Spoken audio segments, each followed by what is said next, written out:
సరే అమ్మా, ఇప్పుడు నువ్వేం అడగాలనుకుంటున్నావు? నీ డౌట్స్ ఏంటో అడగమ్మా. మేడం నా డౌట్స్ ఏం లేదు మేడం. సరే ఇప్పుడు నాకు భర్త నాకు కావాలని నాకు ఇప్పుడు కూడా నాకు అమ్మనే కోరుకుంటాను మేడం. ఇప్పుడు ఏంటంటే రేపు సమాజంలో పిల్లలకు తండ్రి లేకపోతే ఎన్నంటారో తెలుసు. ఆ బాధని నా పిల్లలు పడకూడదని చెప్పి నా భర్త కావాలనుకున్నాను. తను గట్టిగా నేను రాను, ఏం చేసుకుంటావో అసలు అంటే ఇంకా బూతులు తిట్టేస్తున్నాడు. పోలీస్ స్టేషన్ పోయి అన్నట్టుగా మాట్లాడుతున్నాడు. అదే అమ్మా. అంటే నేనండి నాకేమో చదువు లేదు, మనకి పైన వాళ్ళు కొంచెం అమ్మాయి కొద్ది చదువు, నా అమ్మాయికి నా ప్రాబ్లం చెప్పినాక ఈ 4 నెలల నుంచి మీ ప్రోగ్రామ్స్ చూడటం కూడా ప్రతి ప్రోగ్రామ్ చూస్తున్నాను. నేను దానా కొంచెం నాకు హెల్ప్ చేయమ్మా అంటే నేను ఒకటే అనుకుంటున్నాను మేడం. ఊరి దగ్గర కొద్ది పొలం ఉంది మేడం, వాళ్ళ అమ్మ వాళ్ళది ఇంటి స్థలం ఉంది మేడం. ఇది అమ్మేసి ఈ లోన్ కట్టేసుకుంటే నాకంటే నేను ఇంకేం అడగట్లేదు మేడం. ఇప్పుడు నేను పెట్టిన ఆస్తి కూడా నేను అడగట్లేదు, ఎందుకంటే నా పిల్లలకే వదిలేసుకున్నాను నేను. అమ్మేసి ఆ లోన్ ఎంత ఉంటే అంత కట్టేసి కావాలి నేను ఎంత ఉన్నా సార్ అది అమ్మేసినాక ఇంకా ఉంటుంది మేడం. నాకు తెలిసి తక్కువే వస్తుంది అది ఊరి దగ్గరది. ఇద్దరం కట్టేసుకొని తీసేసి పిల్లల పేరు మీద రాపిచ్చేసుకున్నాను. నాదైతే ఆలోచన మేడం. సరే రేపు పొద్దున పిల్లలు తీసుకొని వెళ్ళిపోతారు, మరి నువ్వు ఎక్కడ ఉంటావమ్మా? పిల్లల్ని ఎవరు తీసుకెళ్తారు మేడం? పిల్లలు పెద్దవాళ్ళు అయిపోయి పెళ్లిళ్ళు చేసుకుని వాళ్ళ ఆస్తి వాళ్ళకి కావాలని తీసుకెళ్లిపోతారు. మైనార్టీ తీరులో నా పేరు మీద కట్టినా అంటున్నాడు మేడం. సరే నేను చెప్తాను, ఒకసారి వినండి అమ్మా. నా పేరు మీద కట్టినా అంటున్నారు. దీనికి ఏంటో మరి నాకు తిరగాలి, పిల్లల పేరు మీద పెట్టేసుకోమంటున్నా నేనైతే. అదేనమ్మా నేను చెప్తాను, ఒకసారి వినండి ఎలా చేస్తే బెటర్, ఏం చేస్తే బెటర్ అని. చెప్పండి మేడం. నువ్వు చేసిన మిస్టేక్ ఏంటంటే ఎంత తిరుగుతున్నా గానీ నీ క్యారెక్టర్ దాకా విషయం వచ్చేసి నీ క్యారెక్టర్ తక్కువ చేసి మాట్లాడుతున్నా కూడా సొసైటీ కోసం నాకు భర్త ఉండాలండి అనుకుంటున్నావు చూసావా? అది భర్త ఎప్పుడైనా చెడిపోతే భర్తని బాగు చేసుకోవడానికి నువ్వు వాతలు పెట్టాలిగా. వదిలేసి హ్యాపీగా 2 years నుంచి తిరగమని వచ్చినా పర్వాలేదండి అంటే ఎట్లాగమ్మా? అర్థమవుతుందా? నువ్వు ఆ రోజే ఒక అమ్మాయిని తీసుకొని వెళ్ళిపోయినప్పుడు 2 పిల్లల్ని ఎవరు చూస్తారా, నన్ను ఎవరు చూస్తారు, నా సంపాదన అంతా ఇంటికి పెడితే నీ ఇష్టం వచ్చినట్టు నువ్వు గాలి తిరుగులు తిరిగితే ఎట్లాగాని నువ్వు అడగాలి కదా. అడగాలంటే ఏం చేయాలి? పోలీస్ స్టేషన్కి వెళ్ళి కంప్లైంట్ ఇవ్వాలి. మీలాగా అమాయకంగా వెళ్ళినప్పుడు చాలా సందర్భాల్లో పోలీసులు ఏమంటారంటే పాపం ఎందుకు సింగిల్గా మిమ్మల్ని కోర్టుల చుట్టూ తిప్పడం అని. అమ్మ కోర్టుల చుట్టూ తిరిగితే సంవత్సరాల తరబడి కేసులు పడతాయి, నువ్వు ఏమో పని చేసుకోవాలి, కోర్టు చుట్టూ తిరగాలి, ఎలా అమ్మా అని అంటారమ్మా. ఇలా అనే వాళ్ళందరికీ ఒకసారి చెప్తున్నానండి, పోలీస్ స్టేషన్లోనే కాదు ఎక్కడైనా కానీ లీగల్ ప్రొసీడింగ్స్ అనేవి డిలేగానే నడుస్తాయి. అలా అని మన హక్కులు మనం వాడుకోకుండా మానేస్తామా? ఇప్పుడు నువ్వు ఆ హక్కులు వాడుకోకపోవడం వల్ల నీకు లీగాలిటీ అంటే న్యాయం జరగాల్సిన పరిస్థితులు వీక్ అయినాయి. 2 అతనికి స్వేచ్ఛ ఎక్కువ వచ్చేసింది. నువ్వు ఆ రోజే స్ట్రాంగ్గా కంప్లైంట్ ఇచ్చుంటే అతను భయం స్టార్ట్ అయ్యేది. నువ్వు అడుగుతున్న కండిషన్స్ తోటి నీకు సెటిల్మెంట్ జరిగేది. నువ్వేమీ అత్యాశతో అడగట్లేదు, నీకు సంబంధించి నువ్వు ఉన్న వాటిలో జాగ్రత్తగా అడుగుతున్నావు. నువ్వేమైనా అత్యాశగా అడిగితే అమ్మ నీ అత్యాశకి ఇంత సెటిల్మెంట్ అవ్వదులే అని చెప్పేదాన్ని.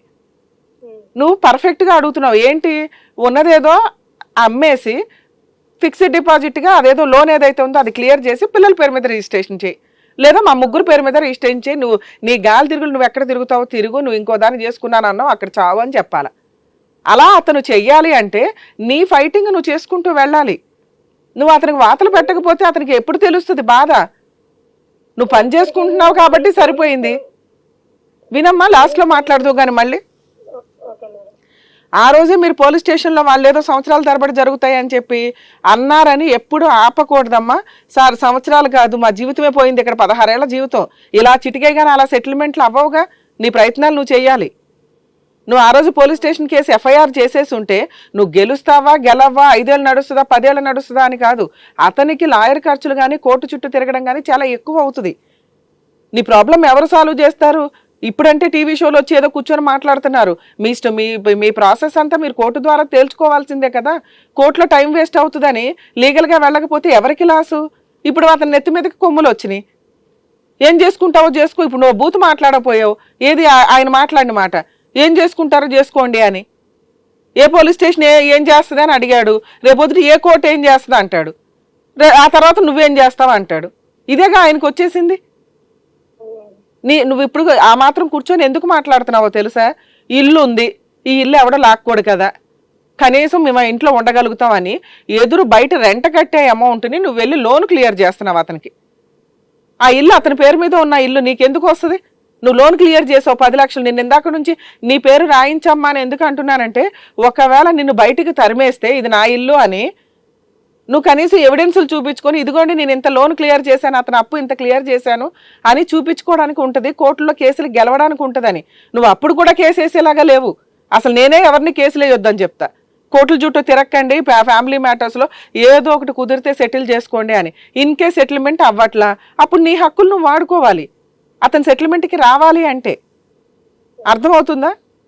సరే అయిపోయింది, ఎందుకంటే నువ్వు కోర్టుల చుట్టూ తిరగలేవు కాబట్టి వెయ్యలా, పోలీసులు ఇట్లా అన్నారు కాబట్టి వెయ్యలా. ఇప్పుడు ఏంటి, ఇప్పుడు కూడా నువ్వు ఒక మంచి ఆఫర్ ఇస్తున్నావు. నీ ఆఫర్ వాల్యూ, నీ వాల్యూ అతనికి తెలియాలి కదా. అరే ఇంత మంచి ఆఫర్ ఇస్తుంది, నేను కోర్టుల చుట్టూ తిరగడం కంటే కూడా ఈ అమౌంట్, ఆ అమ్మాయి కోర్టుకు వెళ్ళినా ఇది సెటిల్మెంట్ ఇలాగే అవుతుంది, ఇంకా అంతకంటే కోర్టుల చుట్టూ తిరగాల్సిన అవసరం లేకుండా తను నాకు ఈ ఆఫర్ ఇస్తుంది, ఇందులో నేనేం వాడుకోవాలి అని అతను ఆలోచించాలి. అంటే నువ్వు లీగల్గా వెళ్ళాలి కొంత. ఇప్పుడైనా మీరు చేయాల్సిన పని ఏంటో చెప్తానమ్మా. మీరు కొంచెం రియలైజ్ అవ్వండి. ఇన్ని పనులు చేస్తున్నావు కదా, కష్టపడుతున్నావు, రూపాయి తీసుకొస్తున్నావు, ఒక అప్పు క్లియర్ చేస్తున్నావు, 2 పిల్లల్ని పోషిస్తున్నావు, అందులో పిల్లోడికి హెల్త్ బాగోపోయినా అంత రిస్క్ తీసుకుని నువ్వు ఒక్కదానివే అన్నీ చేసుకుంటున్నావు. ఈ 2 years నుంచి ఎదురు నీ క్యారెక్టర్ అసాసినేషన్ చేస్తున్నారు. అయినా నువ్వు పోరాడుతున్నావు అంటే నువ్వు ధైర్యం గల్లా అమ్మాయివి. అలాంటప్పుడు నీకేమీ తెలియదు, సైలెంట్గా నీ ఒక్క పని తెలియకపోతే అట్లా లీగల్గా వెళ్ళటం అనేది తెలుసుకోండి. ఇన్ని పోరాటాల్లో నువ్వు ఆల్రెడీ విజయలక్ష్మి అని పేరు పెట్టుకున్నావు, విజయంగా నువ్వు వెళ్తేనే ఇది అన్ని సక్సెస్ వస్తుంది. అర్థమవుతుందా? లీగల్ ప్రొసీడింగ్స్ నువ్వు అడుగుతున్నది ఏంటి? అతను ఏమంటున్నాడు, ఇల్లు నా పేరు మీద ఉంది, నువ్వు ఈరోజు ఫైటింగ్ చేయకపోతే ఇల్లు నా పేరు మీద ఉంది నాకు ఇచ్చేయండి అంటాడు. నువ్వు ఆల్రెడీ లోన్ కడుతున్నావు, నువ్వు కొంచెం ధైర్యంగానే ఉంటావు కాబట్టి నేను ఇల్లు ఖాళీ చేయను, ఏం చేసుకుంటావో చేసుకో అంటావు. సొంత ఇంట్లో నువ్వు ఉండగలవు తప్ప నీ భర్త పేరు మీద ఉన్న ఇంట్లో నీ పేరు మీదకి అది మారదు, రిజిస్ట్రేషన్ అవ్వదు. ఎప్పుడు అవుతుంది? అతను విల్లింగ్గా నీ పేరు మీదకి రిజిస్ట్రేషన్ చేసినప్పుడు. కొంతమంది ఏం చేస్తారు, నువ్వు చెప్తున్న ఏరియాలు కానీ ఏదన్నా కొన్ని ఇట్లా లిటిగేషన్ ప్రాపర్టీలు కొనేస్తారు. ఎవడికి రౌడీ బ్యాచ్లకి అమ్మేస్తే ఏం చేస్తావు నువ్వు? అతనంటే అతని ఇంట్లోకి రానివ్వు, నువ్వు ఇల్లు ఖాళీ చేయవు. 50 లక్షల ప్రాపర్టీ 10 లక్షలు నువ్వే లోన్ క్లియర్ చేసావు, వాడికి ఏమి చేయం కూడా కుట్టట్లేదు అతనికి. రేపొద్దుట దాన్ని 30 లక్షలకు 20 లక్షలకు అమ్మేస్తాడు. అతనికి న్యాయం జరగకపోయినా పర్వాలా, నీకు రూపాయి రాకూడదు అంతే అతని ఉద్దేశం అనుకో. ఏం చేస్తాడు? ఎవడికి 30 లక్షలకు అమ్మేస్తాడు. అప్పుడు ఆ కొనుక్కున్న వాడికి 20 లక్షలు కలిసి వచ్చినట్టే కదా. ఆ రౌడీయిజం చేసుకుని నిన్ను ఖాళీ చేయిస్తాడు, అయిపోయే. సో ఆ సిచ్యుయేషన్ వచ్చేదాకా చేసుకో మాకు. అదంటూ ప్రాపర్టీ అయిపోతే ఇక ఇంతే. సో ఇవి ఇప్పుడు నువ్వు అడిగిన ఆఫర్ జరగాలి అంటే నువ్వు అడిగే ఆఫర్ ఏంటి? అమ్మ ఒక చిన్న ప్రాపర్టీ ఉంది, ఆ ప్రాపర్టీతో ఈ లోన్ క్లియర్ చేయమనండి, 2 పిల్లల పేరు మీద రిజిస్ట్రేషన్ చేయమనండి. 2 పిల్లలు అంటే మీరే, వాళ్ళిద్దరు మైనర్స్ కాబట్టి మీ పేరు మీద గార్డియన్గా నడుస్తుంది. అది కూడా రాంగేనమ్మా. మీ 3 పేరు మీద రిజిస్ట్రేషన్ అవ్వాలి, గుర్తుపెట్టుకోండి. ఎందుకంటే ఈరోజు 16 ఏళ్ళు ఉన్న 16 సంవత్సరాలు కాపురం చేసిన భర్తే నిన్ను రోడ్డు మీద పడేశాడు. పిల్లలు ఎవరమ్మా? ఇంకో 10 ఏళ్ళు అయితే ఆడదారి వాళ్ళు చూసుకుంటారు. మా నాన్న ఇచ్చిన ఆస్తి మాకు ఇచ్చేయంటే మళ్ళీ అప్పుడు రోడ్డు మీదకి వెళ్తావా? నీ తదనంతరమే పిల్లలకి. అర్థమవుతుందా? లేదా 3 ఈక్వల్గా షేర్ చేసుకుంటే కనీసం ఎవరి ఫ్లోర్లో వాళ్ళు ఉండడానికన్నా ఉంటుంది, హక్కు ప్రకారం మాట్లాడుకున్నా. హిట్ టీవీ యాప్, ఇందులో short news, live news, entertainment shows, movies, digital magazines తో పాటు మీ జిల్లా వార్తలను కూడా ఫ్రీగా చూడొచ్చు. అంతేకాదు కేజీ నుంచి పీజీ వరకు విద్యార్థులకు స్కాలర్షిప్ కూడా అందిస్తున్నాం. ప్రతి వారం 10 మందికి లక్కీ డ్రా ద్వారా ఒక్కొక్కరికి 10,000 రూపాయలు అందిస్తున్నాం.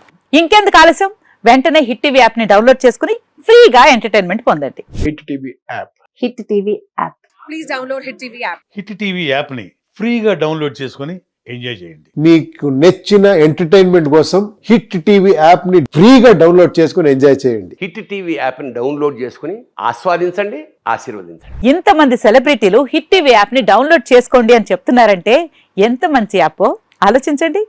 అమెరికా అమెరికా అమెరికా అమెరికాలో చదవాలనుకునే వాళ్ళకి విశ్వసనీయమైన పేరు మన శౌర్య కన్సల్టెన్సీ. UK లో 1 year masters. UK లో 1 year masters. 2 years work permit up to 5 years visa. Contact Saurya Consultancy.